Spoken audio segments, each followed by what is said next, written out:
ভালো মানুষরা দোয়া করলে যে দোয়া কবুল হয়। আল্লাহ কোরআনে বলেছেন, এরা যা চাইবে, যেই রকম দোয়া করবে আমি আল্লাহ সেই রকম দোয়া কবুল করি। জগতের একজন বিশ্ববিখ্যাত আল্লাহর বলি মনসুর আম্মার, উনি এমন একজন বান্দা ছিলেন যিনি আলোচনা করলে লক্ষ লক্ষ মানুষ হতেন উচ্চ আওয়াজে বলেন সুবহানাল্লাহ।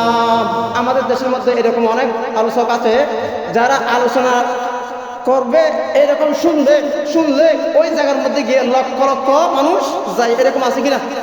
আছে। এখন ওই সময়ের মধ্যে মনসুর আম্মার এমন একজন ব্যক্তি ছিলেন যিনি আলোচনা করবে, এইরকম শুনলে সবাই ওই জায়গার মধ্যে গিয়ে সবাই বীর জমায়। ওই মনসুর আম্মার আলোচনা করতেছেন, আলোচনা করতে করতে এক পর্যায়ে এসে বলতেছে, আমার একজন গুরুজন আছে, আমার একজন পীর সাহেব আছেন, ওই পীর সাহেবের জন্য কেউ আসো কি 60 দিরহাম দান করবে? এরকম কেউ আসো কি? যদি কেউ এই ধরনের 60 দিরহাম দান করে থাকো, আমি মনসুর আম্মার তার জন্য 60টা দোয়া করব। উচ্চ আওয়াজে বলেন সুবহানাল্লাহ।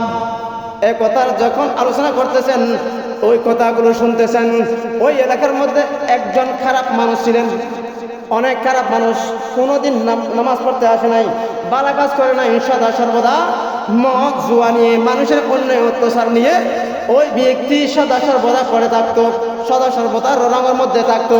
ওই ব্যক্তির ঘরের মধ্যে একজন চাকর ছিল।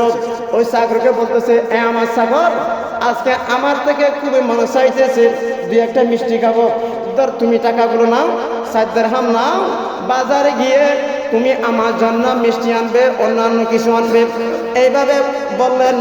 তখন ওই চাকর বাজারে যাচ্ছে, যেতে যেতে ওই জায়গা পর্যন্ত গেলেন যে জায়গার মধ্যে মনসুর আম্মার আলোচনা করতেছেন, ওয়াজ করতেছেন। যখন এই আলোচনা শুনতেছে, আলোচনা খুবই ভালো লাগলো। ভালো লাগার পরে বলতেছে, এখানে কিছুক্ষণ ওয়াজ শ্রবণ করি, একটু আলোচনা শ্রবণ করি। যখন এই কথা বললেন, এই কথা বলে ওইখানে অনেকক্ষণ ধরে আলোচনা শুনলেন। শেষ পর্যন্ত ওই কথাটা শুনলেন যে আমার মুর্শিদের জন্য, আমার গুরুজনের জন্য, এই ব্যক্তির জন্য, যে ব্যক্তি 60 দিরহাম দান করবে আমি তার জন্য 60টা দোয়া করব। যখন এই কথা বললেন, ওই ছেলেটা বলতেছে, আমার কাছে তো 60 দিরহাম আছে, তাহলে আমি এই 4 দিরহাম দিয়ে 60টা দোয়া করে নিই, এটা হয়তো অনেক ভালো হতে পারে। যখন এই কথা বললেন, উনি সাথে সাথে টাকাগুলো মনসুর আম্মারকে দিয়ে দিলেন।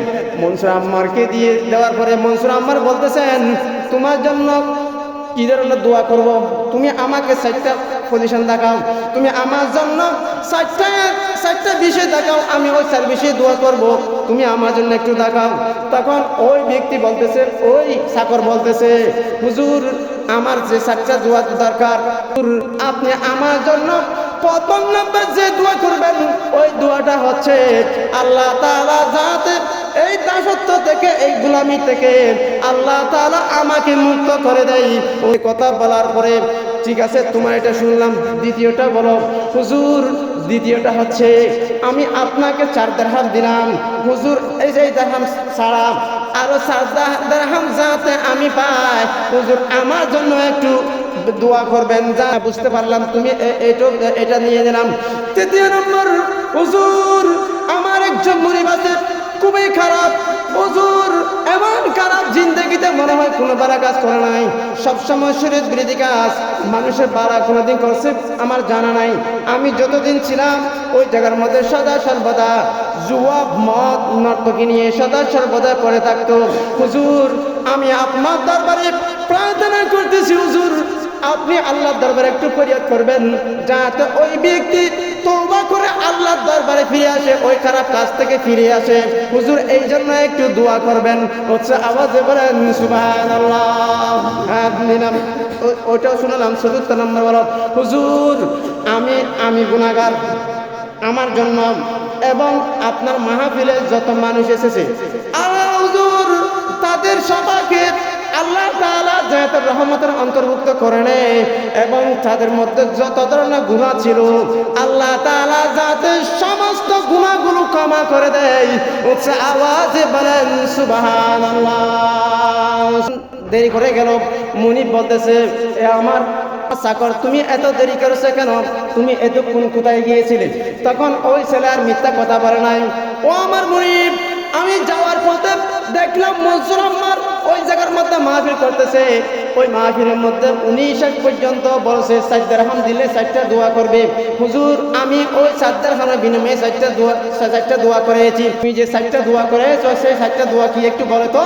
বলতেছে, হুজুর, প্রথম নম্বর যে দোয়াটা করেছি ওইটা হয়েছে, আমি যে আপনার গোলাম, আমি যে আপনার কেনা গোলাম, আমি যে আপনার চাকর, আল্লাহর দরবারে ওই চাকর থেকে যাতে গোলাম থেকে মুক্তি দেয়, এই জন্য আমি প্রথম দোয়াটা ওখানে চেয়েছি। আমি মুনিব তোমাকে ওই দাসত্ব থেকে, তোমাকে ওই গোলামি থেকে, তোমাকে চাকরিত্ব থেকে তোমাকে আমি মুক্ত করে দিলাম। দ্বিতীয়টা হচ্ছে, হুজুর, আমার কাছে আমি 4 দিরহাম ছিল, আমি 4 দিরহাম ওখানে দিয়ে দিয়েছি, কারণ আপনার কাছে আসতে আমার লজ্জা লাগবে। আপনি হয়তো আমাকে শ্রদ্ধাহাত অন্য কিছু। আমার মুনিব বেশি খারাপ লোক, হুজুর, তার জন্য একটু দোয়া করেন, যাতে সে তওবা করে আবার সঠিক হিসাবে ফিরে আসতে পারে, সত্য হিসাবে ফিরে আসতে পারে, যাতে ওই খারাপ কাজের মধ্যে আবার ফিরে না যায়। এই জন্য একটু দোয়া করো। এই কথা বলেছিলাম। তখন হুজুর বলতেছে, ওই মুনিব বলতেছে, ওই বড় মানুষ বলতেছে, তোমার যে 2টা আমি দিয়েছি সেটাও আমি তোমাকে দান করলাম, তৃতীয়টা আমাকে হেদায়েত করার জন্য তুমি বলেছো, সেটাও আমি আজকে থেকে আল্লাহর দরবারে ক্ষমা প্রার্থনা করতেছি, আজ থেকে তওবা করতেছি। আমি আর কোনোদিন অন্যায় অত্যাচার যে কাজ করলে শরীয়ত বিরোধী হয়, ওই যে শরাব বলো, জুয়া বলো, মদ বলো, যে কাজ খারাপ কাজ, ওই কাজ আমি আর করবো না। আজ থেকে আমি সদা সর্বদা 5 ওয়াক্ত নামাজ পড়বো, আল্লাহ আবার রসুল মতো চলবো, আর কোনোদিন অন্যায় অত্যাচার করবো না। আমি এমন ভাবে চলবো না যার কারণে আমার একজন ভাই কষ্ট পায়, ওই ধরুন ভাবে আমি আর চলবো না। হচ্ছে আওয়াজে বলেন সুবহানাল্লাহ। যখন এই কথা বললেন, মুনিব বলতেছে, 4টার মধ্যে 3টা আমার পক্ষে সম্ভব ছিল, তোমাকে মুক্ত করে দেওয়া এটা সম্ভব ছিল, আমি তোমাকে মুক্ত করে দিলাম। দ্বিতীয়, আমার কাছে অনেক টাকা আছে, তুমি 4 টাকা চেয়েছিলে, তোমাকে 400 টাকা দিয়ে দিলাম, এটা দিয়ে তোমাকে মুক্ত করে দিলাম। তৃতীয়টা, তুমি বলেছো আমি যাতে তওবা করে ফিরে আসি, আমি তওবা করে ফিরে আসলাম। চতুর্থটা হচ্ছে, সবাইকে আল্লাহর রহমতের অন্তর্ভুক্ত করে নেওয়া এবং সবাইকে মাফ করে দেওয়া। এটা আমার পক্ষে সম্ভব না, এটা আমার পক্ষে কোনোদিন সম্ভব না, এটা আমি করতে পারবো না। 3টা আমার পক্ষে সম্ভব ছিল, এই 3টা আমি তোমাকে করে দেখাইছি। উচ্চ আওয়াজে বলেন সুবহানাল্লাহ। এই কথা বলার সাথে সাথে ওই গায়েবী ভাবে আওয়াজ আসলো, এ আমার বান্দা, তুমি আমার বান্দা হয়ে তুমি যখন 3টা জিনিস তুমি পালন করে দেখিয়েছো, আমি রহমান রহিম হয়ে চতুর্থ যেটা আছে সেটা কি আমি আল্লাহ এটা কি প্রমাণ করে দেখাবো না?